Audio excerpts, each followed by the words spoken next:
I fixed it. Fixed what, you might ask? Well, I'm guessing if you're watching this, it's because you know that I do monthly roundups and share my stats and Etsy revenue. If you don't, that's what I'm doing here. Hi, welcome. Last month, I said I broke my shop. However, in November, I fixed my shop and I'm going to share with you how. But before we do that, a couple of things I need to get out of the way first, because people always shout at me when I forget to do this. I sell hand embroidered stuff. So my shop deals with handmade physical products and a few supplies as well. That's what I sell in my shop. Just to get that out of the way.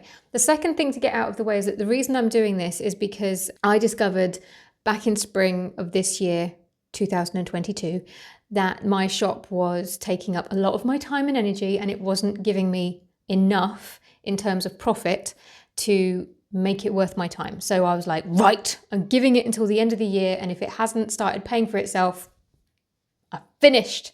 That's what these roundups have been doing each month, is sort of taking you on that journey and showing you if I'm actually managing to make it into something that is paying for itself. And it's been going pretty well. There was a bit of a blip, and if you've been following this, you will know. If not, there's a playlist. I'll link it to the end and you can watch the rest of them too. This is my penultimate video, which means my roundup at the end of December, probably the beginning of January, let's be honest. That will be the last one. This is not a forever series. This was just something that I wanted to do for this year. So enjoy it while it lasts. And I think that's everything. So now we can crack on with the actual stats. Let's start with my visits for November, shall we? Okay, visits, you can see that I got 1,231. And this is ever so slightly up because last month in October, I got 1,018. I'm happy with that.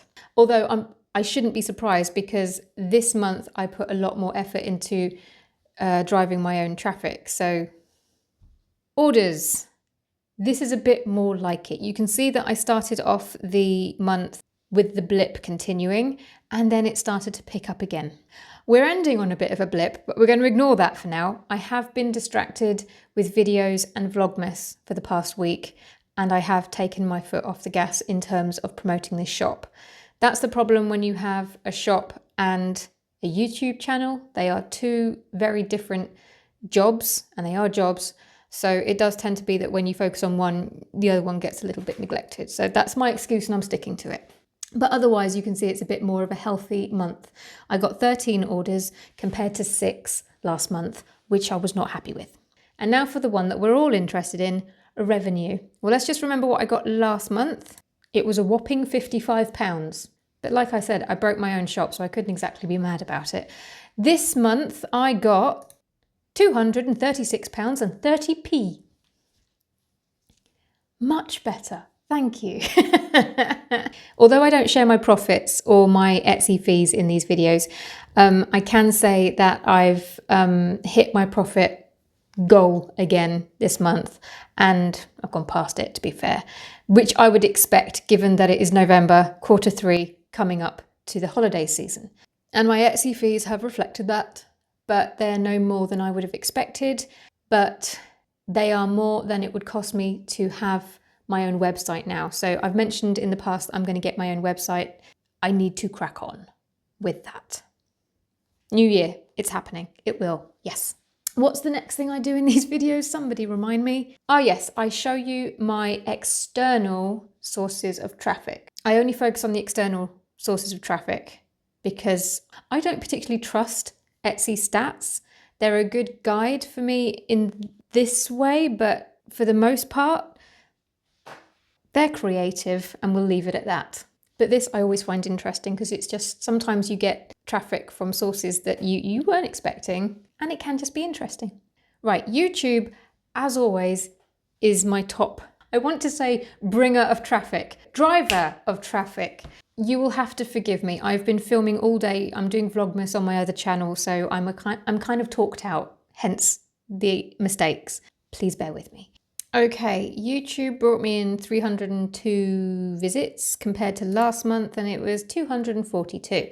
Linktree, which is the link that I have on my Instagram account, Last month it was 33, and that's been going down and down and down every single month, even though I use Instagram the same. This month it's gone up, it's 60.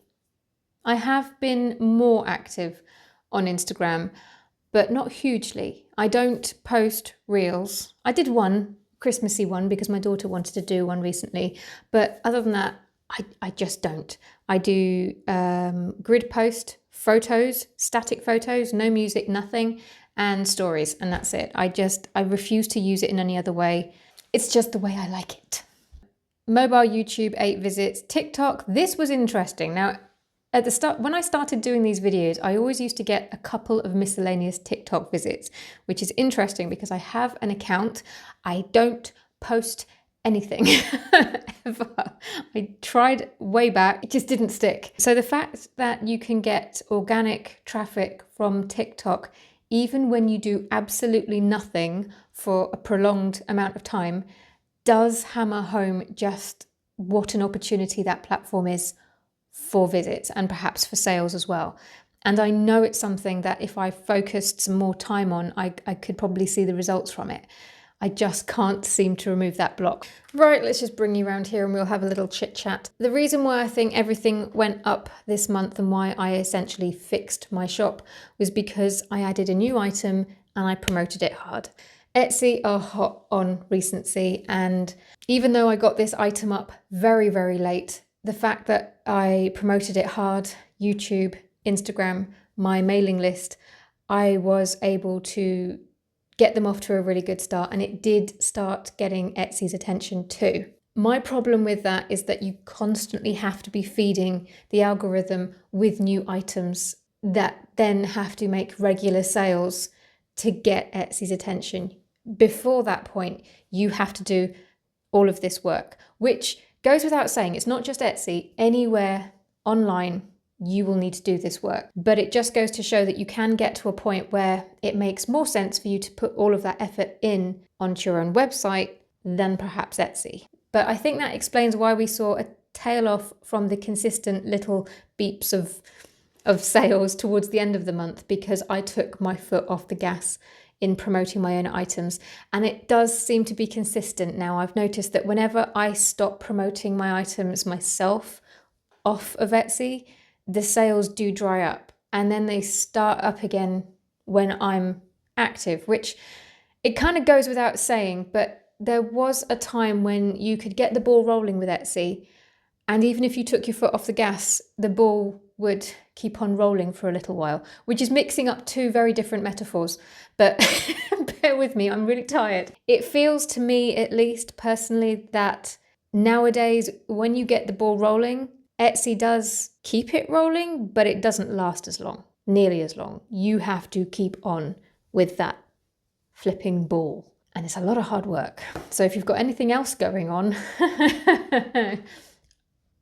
oh well. Anyway, we're going to end on a high note. I fixed my shop. I mean, it was me that broke it, but I fixed it. The next stats video is going to be the last one. But like I said earlier, I've made a whole playlist full of these videos where you can see my previous stats and my previous amounts made or not, as the case may be. And I'll stick it, I think it's there. I'm going to point there and commit. Otherwise, have a lovely day and I will see you again soon. Bye.